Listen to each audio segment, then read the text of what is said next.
Friends, ఇది fish egg fry. ఇది మొత్తం ప్రాసెస్ ఎలా చేసుకోవాలి ఏంటి అనేది లాంగ్ వీడియోలో పెట్టాను. మీకు యూజ్ అవుతుందేమో అని చెప్పి అనుకుంటున్నాను, అందుకోసం అని చెప్పి పెట్టాను.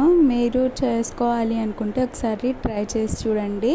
నాకు కొంతమంది అడుగున్నారు ఒకసారి ఎలా చేయాలి ఏంటి అని చెప్పి, అందుకోసం అని చెప్పి నేను వీడియో అనేది పెట్టున్నాను. ఇది ఎలా చేసుకోవాలి ఏంటి అనేది లాంగ్ వీడియోలో పెట్టాను. మొత్తం పూర్తిగా చూసుకోండి, ఒకసారి చూసుకొని ఎలా చేసుకోవాలి ఏంటి అనేది చేసుకోండి, ఓకేనా. ఎక్కువ కారం కానీ ఎక్కువ ఉప్పు కానీ ఎక్కువ ఉంటే ఇందులో అంత టేస్ట్ ఉండదు. ఇందులో సరి సమానంగా ఉంటేనే బాగుంటుంది.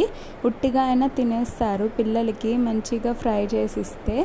కొంతమంది ఏమో ఇష్టపడరు, కొంతమంది ఇష్టపడతారు. ఇది ఎంత పొడిగా అయితే అంత టేస్ట్ వస్తుంది.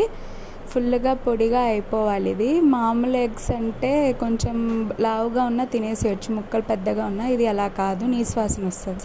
ఇది నీసు వాసన వస్తుంది ఫ్రెండ్స్, అలాగే ఉంటాయి, ఓకేనా. జాగ్రత్త.